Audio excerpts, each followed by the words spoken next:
Gloria a Dios, bendiciones a todos. Gloria a Dios, una bendición poder encontrarnos una vez más. Gloria a Dios. A ver, permítanme,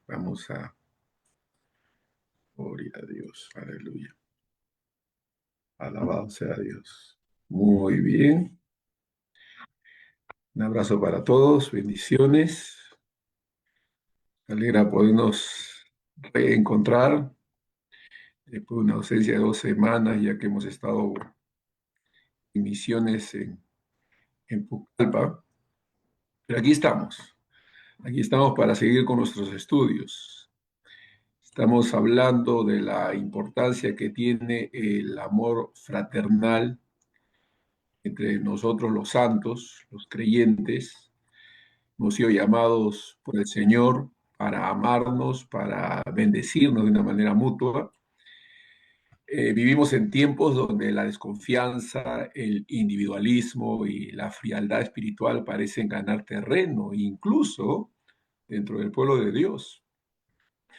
Se vuelve urgente volver a las raíces del Evangelio que nos llama a una vida de amor fraternal sincero, palpable y transformador.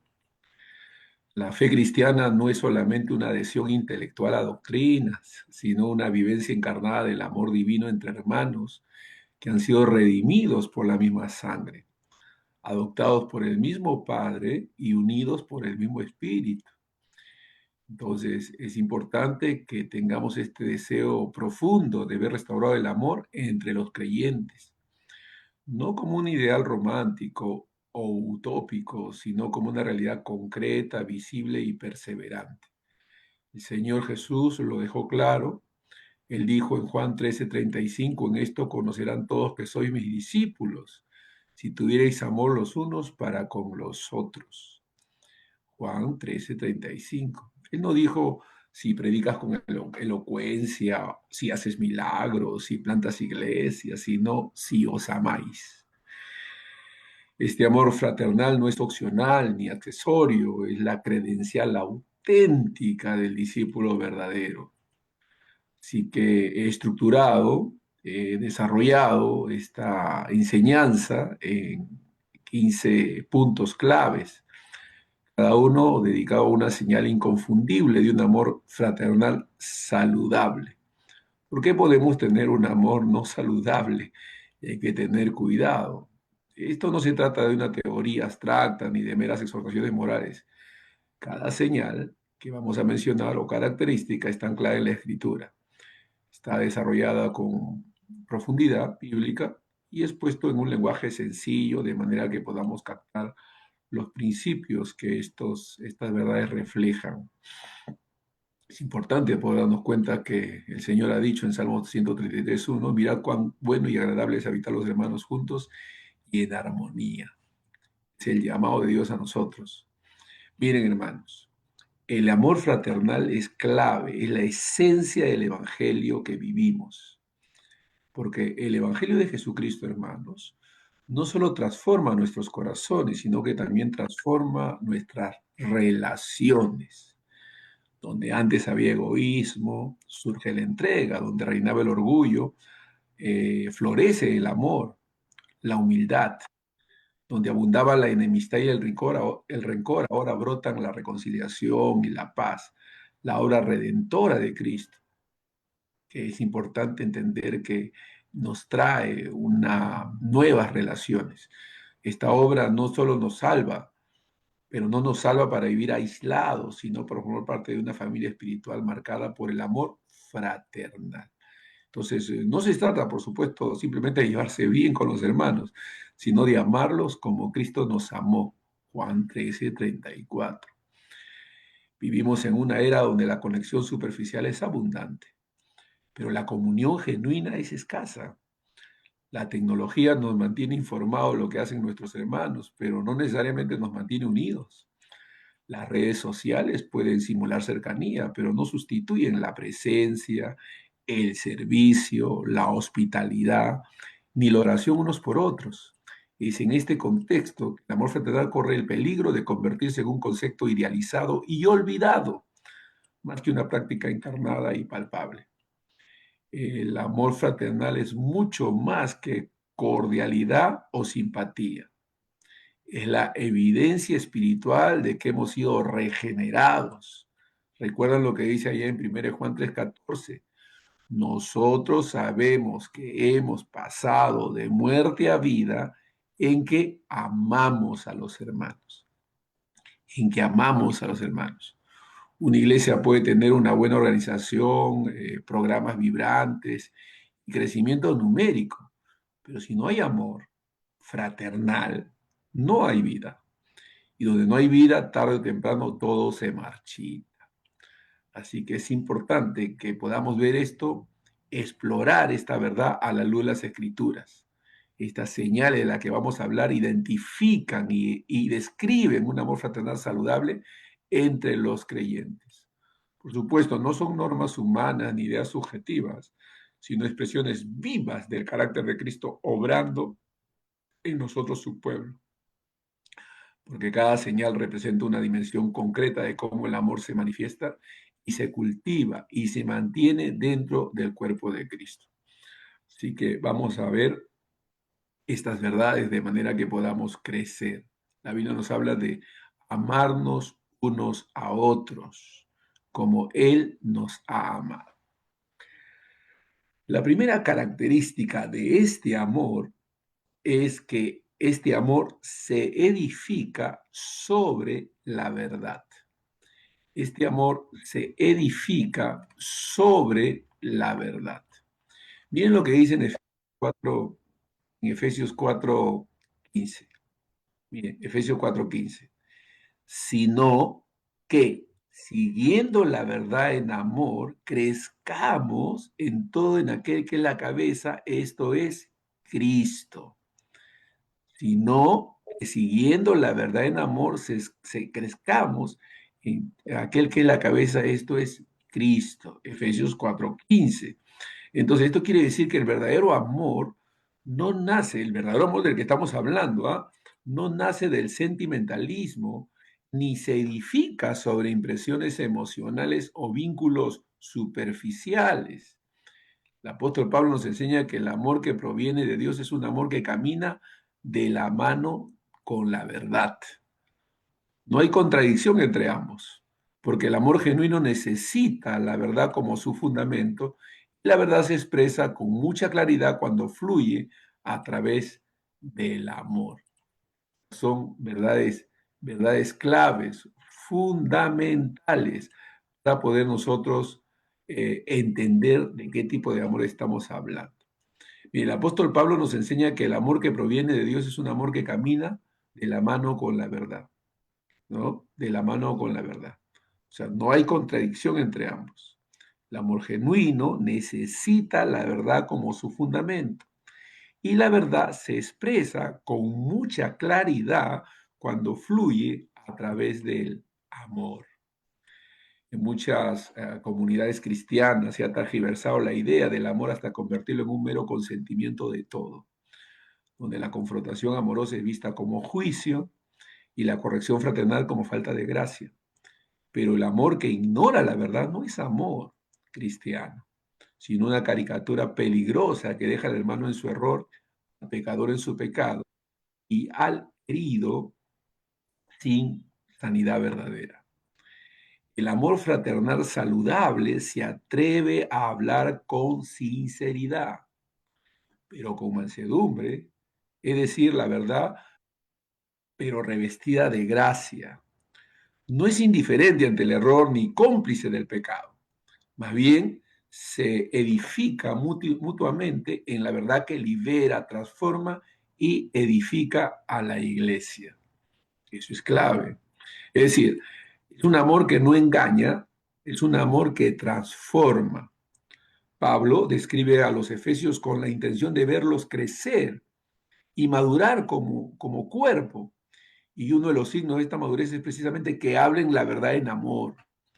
El verbo traducido de seguir la verdad implica una práctica constante, una vida íntegra. Significa vivir de forma verdadera, sin hipocresía ni doblez. Es en ese contexto El amor fraternal se manifiesta en relaciones sinceras, donde los hermanos no se ocultan entre máscaras, sino que se abren en autenticidad. La verdad no es una herramienta para herir, sino una medicina que sana, aunque al principio pueda doler. Un hermano que ama verdaderamente no permite que su prójimo camine hacia el abismo sin advertencia. La verdad dicha con ternura es una forma elevada de misericordia. Nuestro modelo, por supuesto, es Cristo, hermanos. Cristo es la verdad, Juan 14:6, y es también la manifestación suprema del amor. Cristo es la verdad y es también la manifestación suprema del amor. En él se revelan la pureza de la verdad y la profundidad del amor. Cada palabra suya verdadera, incluso cuando confrontaba al pecador, pero también fue amorosa, incluso cuando reprendía. Su amor no encubría la mentira, sino que la deshacía con la luz de la verdad. Siguiendo el ejemplo de nuestro Señor, el amor fraternal no puede prosperar en ambientes donde reina la falsedad, la simulación o el temor a decir lo que es justo. En cambio, cuando la verdad habita entre los hermanos, la comunión se vuelve más sólida, los vínculos más fuertes y la edificación mutua más efectiva. Pues hay algunas cosas que tenemos que considerar. Debemos hablar la verdad con gracia. Debemos hablar la verdad con gracia. Cuando corregimos a un hermano, debemos hacerlo con amor. El tono, la actitud y el motivo deben reflejar el corazón de Cristo. No es para destruir, sino para restaurar. Debemos también valorar la sinceridad. El amor fraternal saludable no finge. Fomentemos una cultura de honestidad espiritual donde podamos decir estoy luchando sin temor al juicio y podamos recibir la verdad como un acto de gracia. No debemos confundir el amor con aprobación indiscriminada. Amar, hermanos, no es aprobar todo, es discernir lo que es correcto y acompañar al hermano en su proceso hacia la santidad, practicando, por supuesto, la rendición de cuentas, la rendición mutua. Debemos invitar y ser invitados por otros creyentes maduros a hablarnos con verdad. Cuando estemos equivocados, que nos corrijan.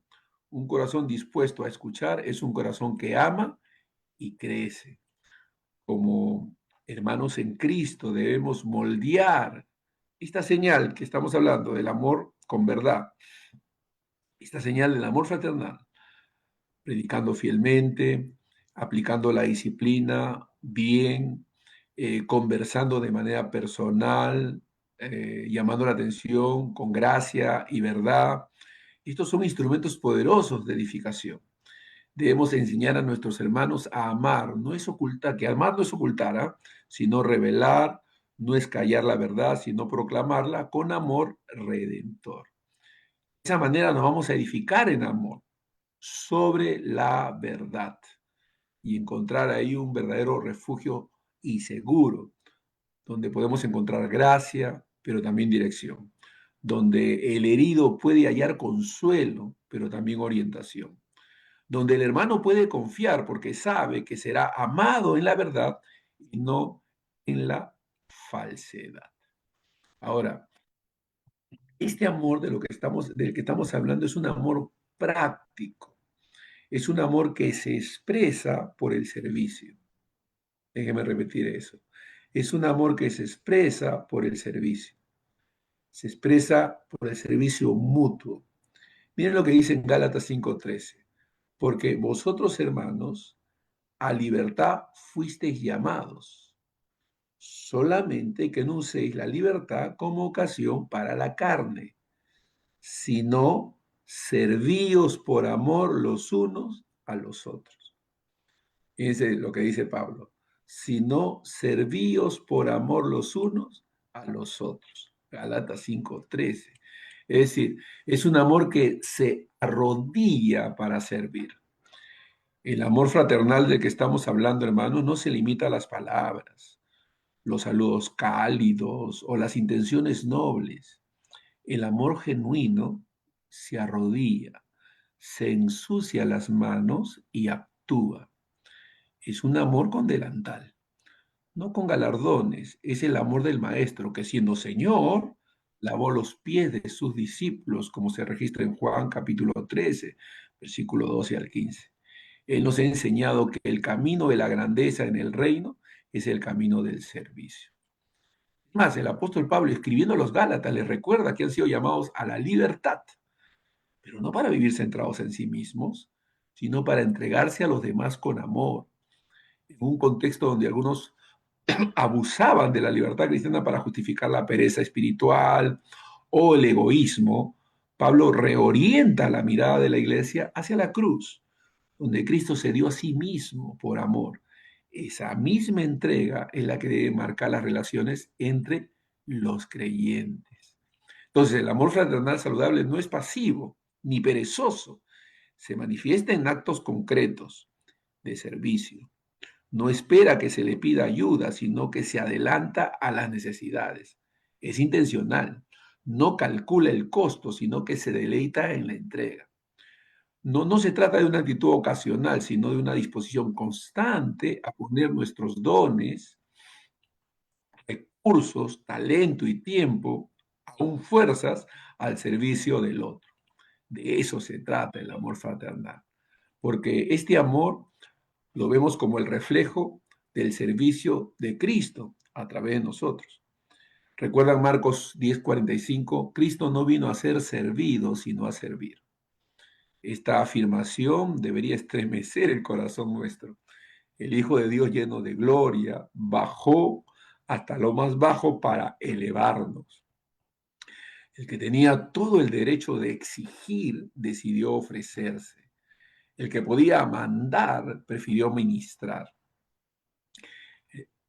su servicio, ¿no? Porque el servicio entonces no es una tarea reservada para los débiles o para los que no tienen otra cosa que hacer. Es la marca de aquellos que han sido transformados por el Evangelio. Cuando un creyente sirve a su hermano con gozo, está imitando a su Salvador. Cuando lo hace en secreto, sin buscar reconocimiento, está reflejando la humildad de Cristo. Y cuando sirve a alguien que no puede devolverle el favor, está mostrando el amor incondicional que recibió de Dios. Por supuesto que hay obstáculos a este servicio. Una de las razones por qué el amor fraternal no se manifiesta en servicio es porque aún hay áreas del corazón dominadas por el ego. El orgullo impide arrodillarse. La comodidad impide moverse. El miedo al abuso frena la generosidad. Pero cuando el amor de Cristo llena el alma, amados, estos obstáculos se disipan.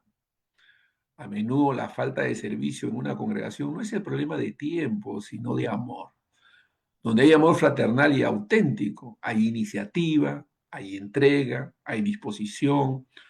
Un corazón lleno del Espíritu busca naturalmente bendecir, edificar y aliviar la carga del prójimo. Entonces, para que esto pueda ser posible, nosotros tenemos que ver sus implicaciones prácticas. En primer lugar, hagamos de nuestro servicio una práctica diaria. No esperemos el momento perfecto para servir.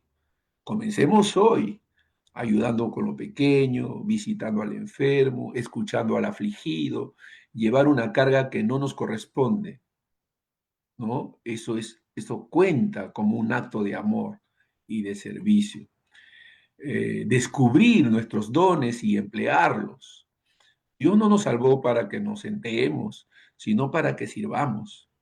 Debemos identificar los dones espirituales que Dios nos ha dado y ponerlos al servicio del cuerpo.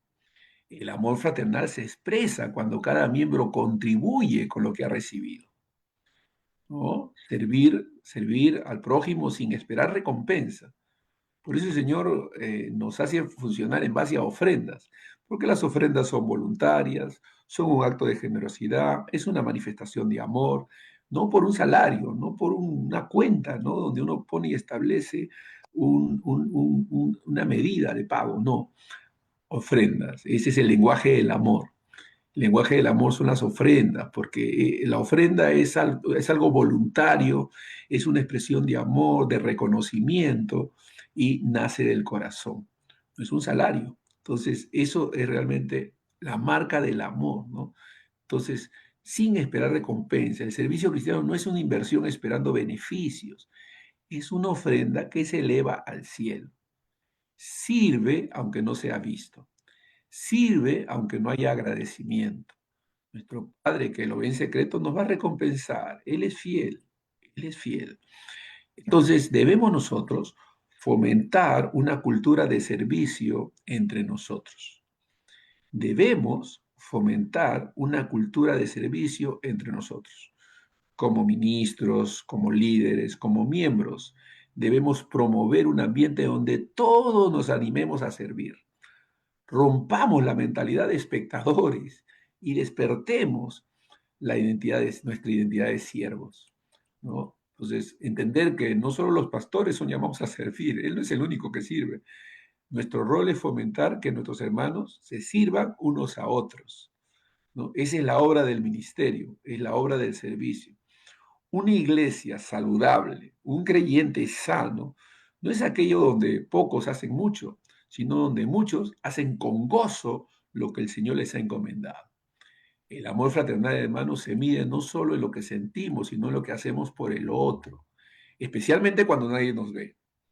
Entonces debemos animarnos a nosotros mismos, a nuestros hermanos, a las congregaciones, a recuperar la belleza del servicio, no como una obligación impuesta, sino como una expresión espontánea del amor que hemos recibido.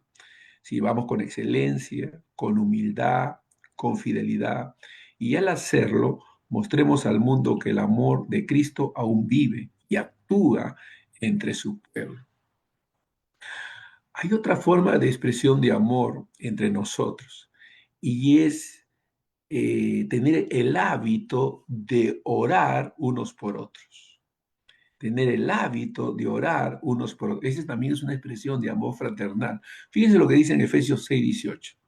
Orando en todo tiempo, con toda oración y súplica en el Espíritu, y velando en ello con toda perseverancia, escucha, y súplica por todos los santos. Y súplica por todos los santos. Eso está en Efesios 6:18. Esto es un llamado a orar unos por otros. Ese es el lenguaje secreto del amor. Ese es el lenguaje secreto del amor, el tener presente a nuestros hermanos en nuestras oraciones. La oración intercesora es una de las formas más profundas y sinceras del amor fraternal. Cuando alguien ora por ti en secreto, cuando menciona tu nombre delante de Dios sin buscar reconocimiento, está ejerciendo un acto sublime de afecto espiritual. La intersección es el abrazo del alma, es la expresión invisible pero poderosa de un corazón que se duele, que se identifica, se alegra y camina con otros en la presencia del Señor. Fíjense cómo Pablo en su carta a los Efesios no solo exhorta a orar, sino a hacerlo por todos los santos.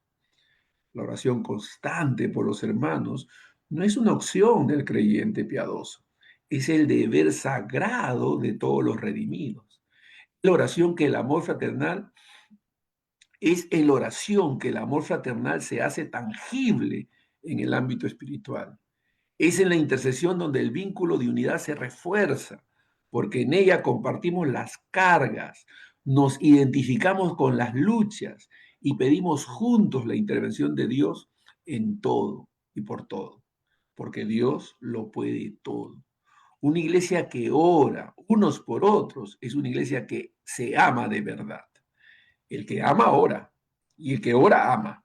No puede haber amor fraternal sin oración intercesora, ni oración intercesora sin amor fraternal. Una comunidad que no ora se vuelve vulnerable, fría y distante. Pero donde hay oración, hay comunión, hay consuelo, hay victoria compartida. ¿Cuál es un modelo de amor fraternal intercesor, hermanos? En casi todas sus epístolas menciona cómo oraba constantemente por las iglesias, aun aquellas que no había visitado personalmente. Él dice, doy gracias a mi Dios siempre que me acuerdo de vosotros en mis oraciones. Filimón, perdón, 1:4. Sin cesar hago oraciones de vosotros en mis oraciones noche y día, dice 2 de Timoteo 1:3. Para él, orar por los santos no era una actividad ocasional, sino una práctica vital y diaria. Este ejemplo nos recuerda, hermanos, que la oración por nuestros hermanos debe ser intencional. No oramos solo por los enfermos o por quienes nos los piden, sino por todos, continuamente. Intercedemos por su crecimiento espiritual, por su perseverancia en la fe, por sus cargas familiares, por su testimonio en el mundo. Cada hermano es una batalla espiritual que merece ser librada en oración. Entonces, cuando intercedemos por otros creyentes, estamos participando activamente en su vida. Es una manera de llevar su carga, como dice Gálatas 6:2, de identificarnos con sus sufrimientos y de compartir sus alegrías. La intercesión también nos protege de caer en el juicio o en la crítica. Es difícil murmurar de alguien porque por el que hablar uno está orando sinceramente. La oración intercesora sana las relaciones, derriba muros y fortalece los lazos del amor cristiano. Además, hermanos, cuando oramos unos por otros, fortalecemos nuestra fe. Cuando vemos las respuestas de Dios en la vida de los demás, nuestra esperanza se renueva. Y cuando compartimos nuestras cargas en oración, se disipa toda soledad y se construye una comunidad que depende de Dios y se cuida mutuamente. Entonces, cuando hablamos de esto en asuntos prácticos, sería bueno que hagamos una lista de hermanos por quienes queremos orar, incluir a la familia espiritual, a los líderes, a nuevos creyentes, a creyentes débiles, enfermos, algunos que están siendo perseguidos y hermanos con los que quizás tengamos dificultades. Hay que orar por ellos intencionalmente. Debemos además incorporar la oración a las reuniones informales, cualquiera que fuere. No esperemos el culto dominical para orar, ni el culto que denominamos culto de oración, no. Si estás con un hermano y él comparte una carga, oremos en ese momento. Hagamos de la oración una costumbre natural entre los creyentes. Iniciemos de manera como una iniciativa propia, ¿no? Iniciemos círculos de intercesión en nuestras comunidades. Animémonos a juntarnos en pequeños grupos o en parejas de oración, que nos comprometamos a interceder unos por otros durante la semana. El amor fraternal se nutre en la oración mutua. Y oremos también por aquellos que pueden habernos heridos. Uno de los actos más altos de amor es orar por quienes nos han hecho daño. Esto sana el corazón, restaura la comunión y muestra que el amor de Cristo ha triunfado en nosotros. Bendito sea Dios. Hagamos eso. Eso es clave y fundamental. Otro aspecto del amor fraternal es la hospitalidad sin murmuración. La hospitalidad sin murmuración. En 1 de Pedro 4:9 dice, hospedaos unos a otros sin murmuraciones. ¿Qué les parece eso? 1 de Pedro 4:9. Hospedaos los unos a los otros sin murmuraciones. Entonces, la hospitalidad es el calor del amor fraternal. Miren, en esta época que está marcada por el individualismo, la privacidad extrema y la vida encerrada tras pantallas y cerraduras, la hospitalidad cristiana resplandece como una luz cálida y contracultural.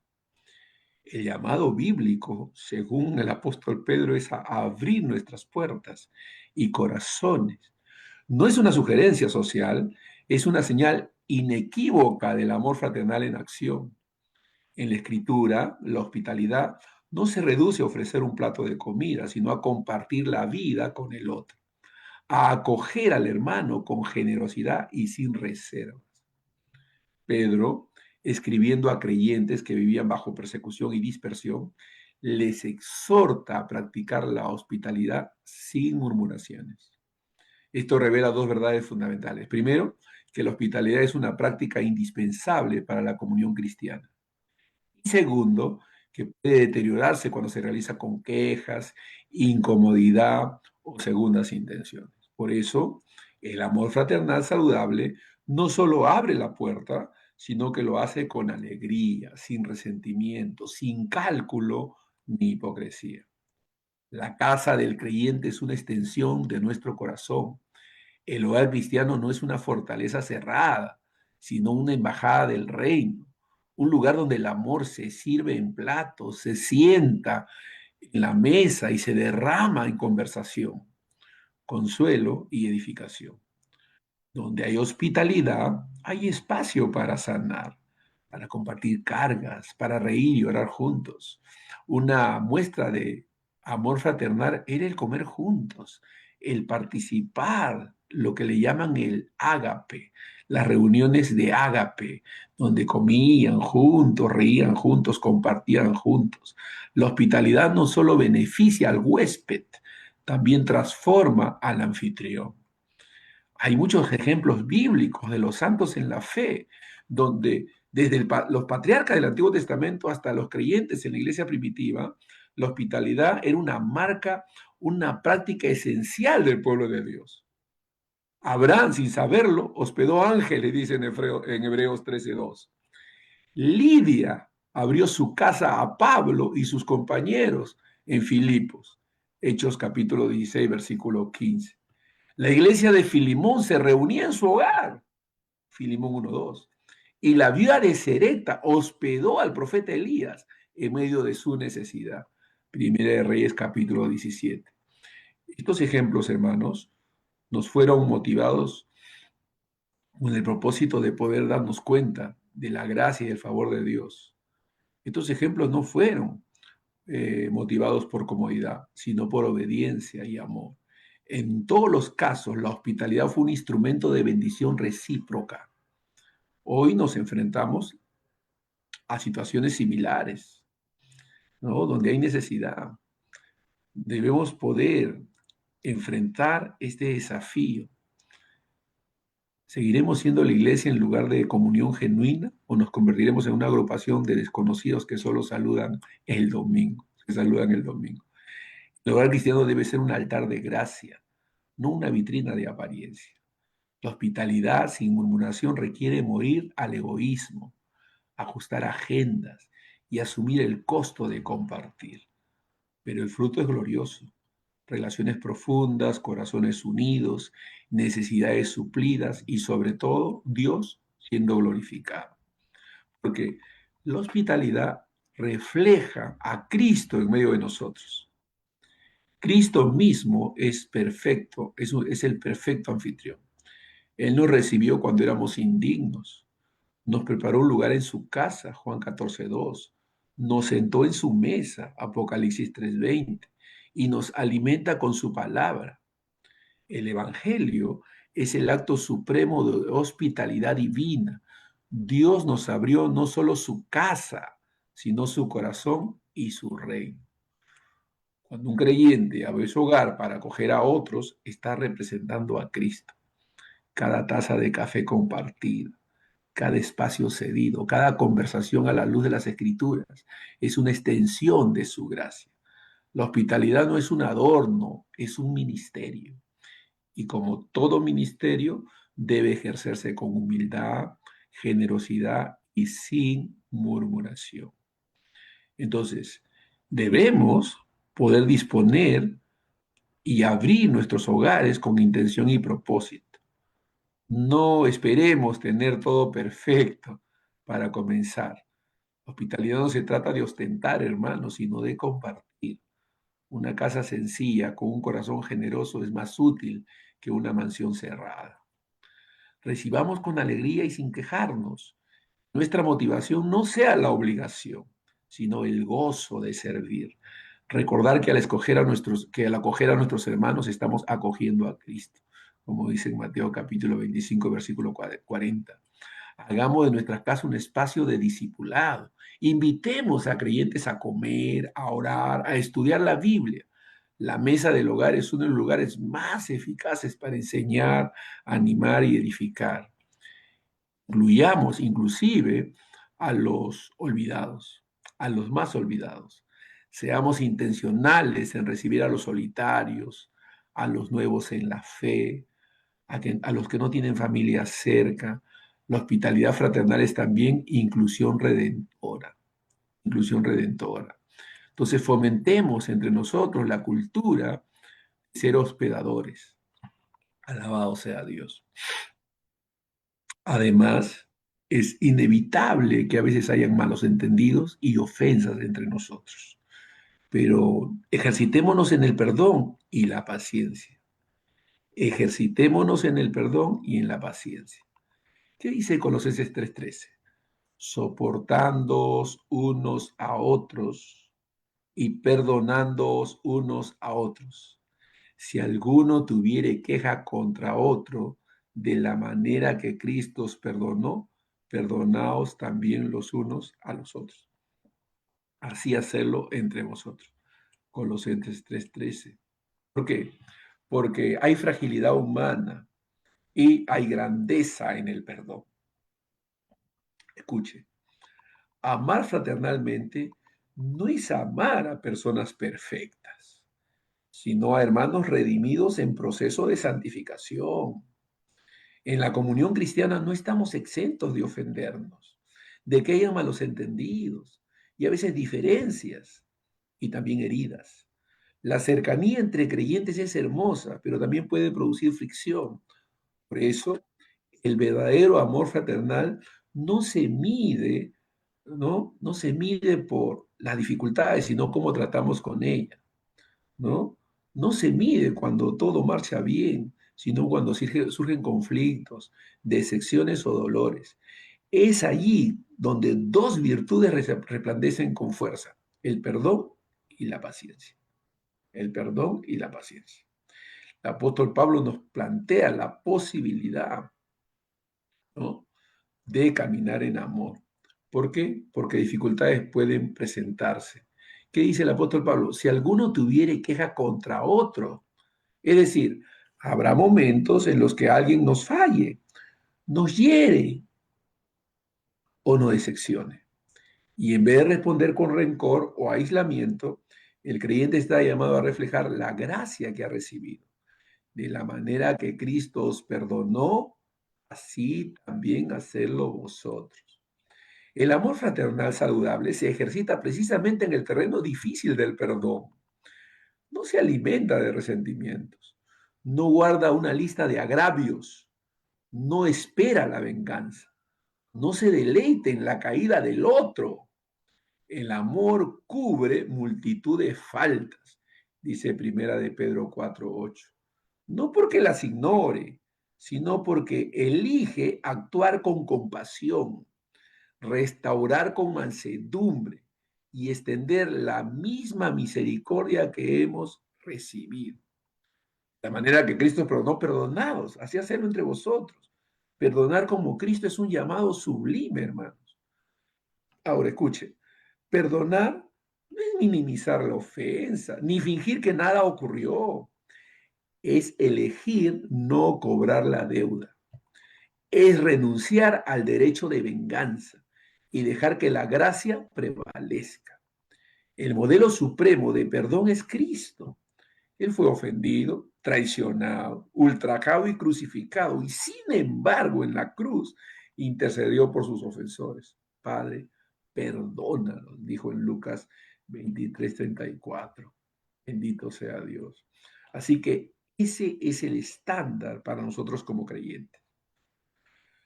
No perdonamos porque el otro lo merece, sino porque nosotros fuimos perdonados sin merecerlo. La falta de perdón en el corazón de un creyente revela que aún no ha comprendido la magnitud del perdón que ha recibido. El amor fraternal se manifiesta cuando aún con lágrimas elegimos liberar, restaurar y seguir caminando juntos. La paciencia, por su parte, es el arte de amar a largo plazo. Es entender que nuestros hermanos están en proceso, como nosotros. Es soportar con gracia, esperar con esperanza y acompañar con ternura. La paciencia no es pasividad, es persistencia amorosa. Es el fruto de un corazón que ha aprendido a ver más allá del defecto. y ha elegido enfocarse en el propósito de Dios en la vida del otro. La comunidad sirve como un taller de gracia. La iglesia, hermanos, no es un museo de santos intocables, sino un hospital de pecadores en restauración. Allí el Espíritu Santo nos enseña a convivir, a ceder, a confrontar con amor, a esperar con esperanza y a perdonar con generosidad. Cada conflicto, cada roce, cada prueba relacional es una oportunidad para ejercitar el amor fraternal y madurar en gracia. La ausencia de perdón y paciencia produce grietas en el cuerpo de Cristo. Pero cuando estas virtudes reinan, la iglesia se convierte en un testimonio vivo del poder reconciliador del Evangelio. No hay unidad sin perdón, ni comunión sin paciencia. Solo quienes han aprendido a sufrir con gracia, a callar con sabiduría y a perdonar con amor pueden construir relaciones duraderas y glorificar a Dios. Así que identifiquemos entre nosotros quiénes están sufriendo, quiénes están heridos, y no los carguemos más con el peso del resentimiento. Acudamos al trono de la gracia y entreguemos las heridas al Señor. Perdonemos, así como fuimos perdonados. Aprendamos también a pedir perdón cuando hayamos fallado. Todos fallamos. El amor fraternal no es orgulloso, sino humilde. Reconocer la falta es un acto de nobleza espiritual. El que ama no justifica su error, lo confiesa y se restaura. Debemos cultivar la paciencia los unos para con los otros. No todos maduran al mismo ritmo. Toleremos las debilidades de los demás como Dios tolera las nuestras. Ayudemos con ternura, no con exigencia. Modelemos el perdón en nuestro hogar, en nuestra familia, con nuestros hermanos. Seamos ejemplo en nuestra familia. Grupos pequeños o ministerio, apoyemos, ayudemos. La cultura del perdón se siembra con ejemplos visibles y consistentes.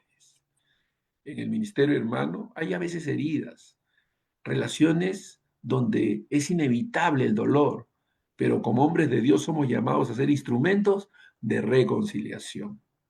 No podemos enseñar sobre el amor si no estamos dispuestos a perdonar. No podemos pedir paciencia si nosotros mismos no la modelamos. Es en las pruebas relacionales donde se prueba el carácter del siervo de Dios. Fomentemos entre nosotros una cultura donde sea seguro fallar y también restaurar.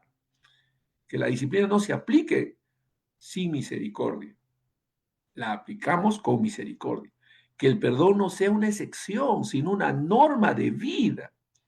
Ayudemos a nuestros hermanos a soltar el pasado, a sanar el presente y a construir un futuro en el poder del Espíritu de Cristo. Aleluya. Debemos nosotros como ministros, como obreros, como hermanos en Cristo, buscar siempre el bien espiritual del otro. Buscar siempre el bien espiritual del otro. ¿Qué dice Hebreos 10:24? Y considerémonos unos a otros para estimularnos al amor y a las buenas obras.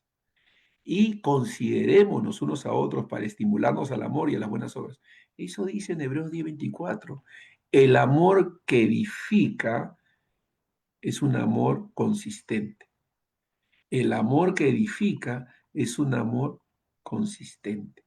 El verdadero amor fraternal no se limita a la empatía o al consuelo emocional, va más allá.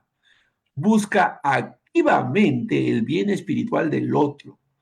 No se conforma con que el hermano esté cómodo, sino que anhela verlo crecer, madurar, avanzar en santidad y caminar más cerca de Cristo. El amor no es pasivo ni neutral frente al pecado, ni indiferente ante el estancamiento espiritual. Es un amor que exhorta con gracia, que corrige con mansedumbre y estimula con celo santo. El escritor de Hebreos no deja lugar para la pasividad. Considerémonos unos a otros, dice.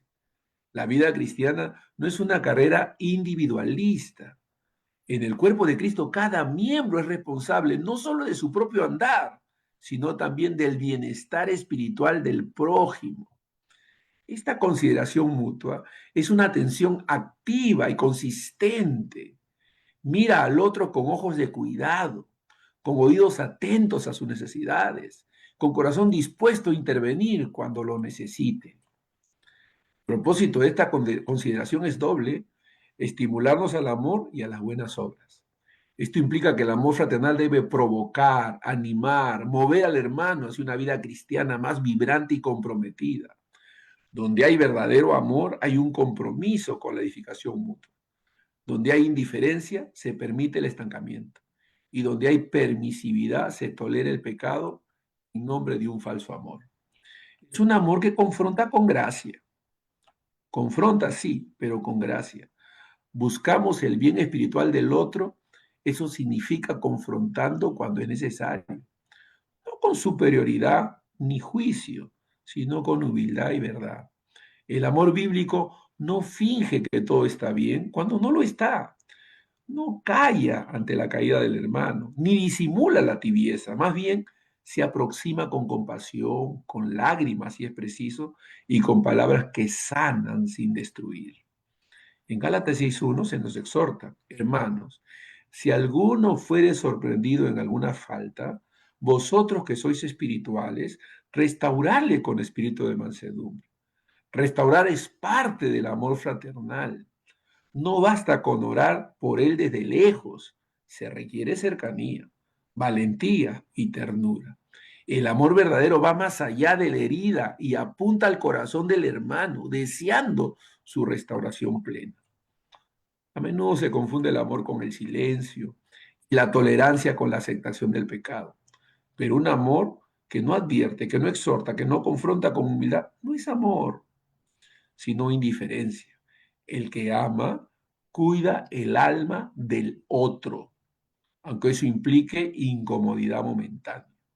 Porque su anhelo no es agradar al hermano, sino honrar a Dios y ver al prójimo más cerca de él. Debemos, como dicen Hebreos, estimularnos al amor y a las buenas obras.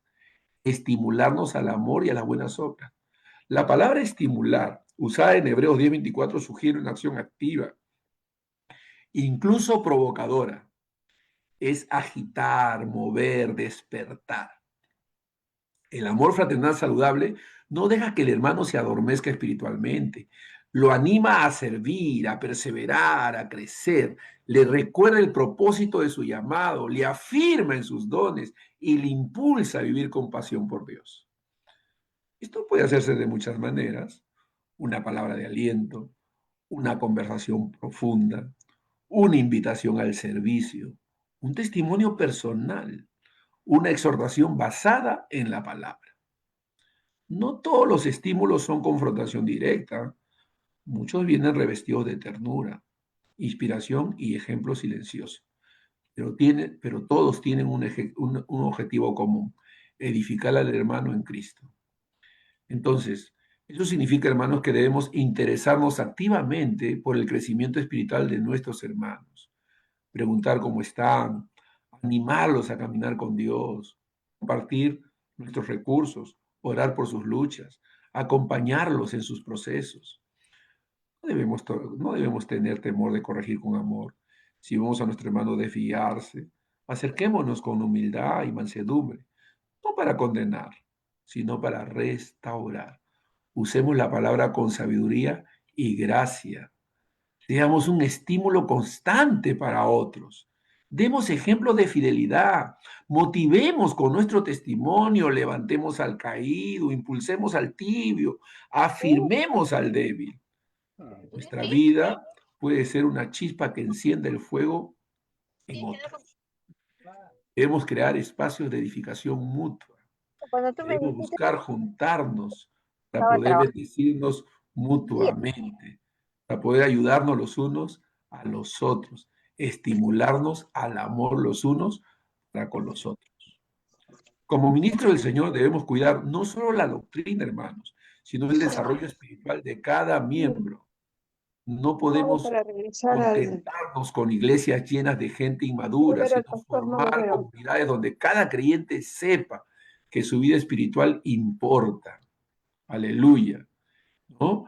Que nuestro crecimiento y el crecimiento de ellos sea nuestra prioridad y que nuestra alma pueda ser pastoreada y también la de nuestros hermanos. De todos nos consideremos, nos estimulemos, nos edifiquemos mutuamente. Esa es una iglesia saludable. Debemos enseñarnos este principio y modelarlo.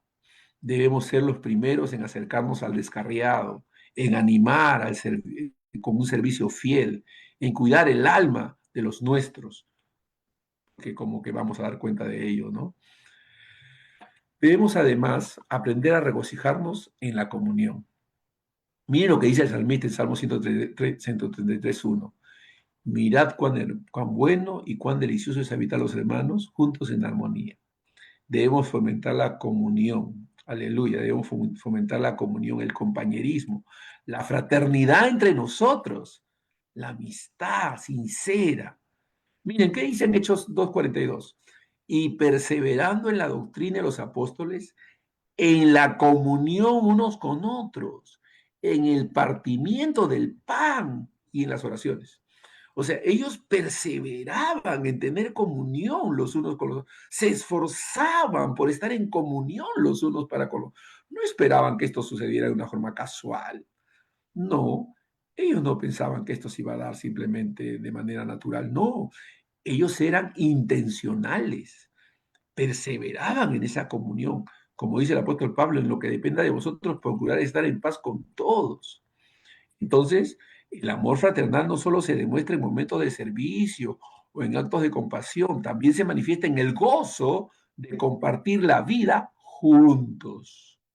La comunión no es una actividad más del calendario eclesial, es una expresión del Evangelio encarnado. El creyente que ama con el corazón de Cristo se deleita en estar junto con sus hermanos. No ve la reunión como una obligación, sino como una bendición. No como una carga, sino como un regalo del cielo. Aleluya. Entonces debemos tomar en consideración estas cosas a la gloria de Dios. Y que los dejo, hermanos, con estas palabras, con esta enseñanza. Habrá un momento para continuar. En la próxima clase seguiremos desarrollando estas verdades, porque estamos tocando aspectos prácticos que tienen que ver con la comunión y el compañerismo los unos para con los otros. Somos hermanos en Cristo y debemos bendecirnos mutuamente. Que Dios nos siga bendiciendo, que podamos seguir creciendo en el conocimiento de la verdad. Nos vemos en la siguiente clase el próximo martes. Todos los martes a las 10 de la mañana tenemos estas reuniones a través del Zoom y también compartimos con nuestros hermanos ahí en el Face. Gracias por los que nos han seguido en el Face. Hay bastantes personas ahí comprometidas con nosotros. Que Dios los bendiga y sigamos adelante. Un abrazo para todos. Bendiciones.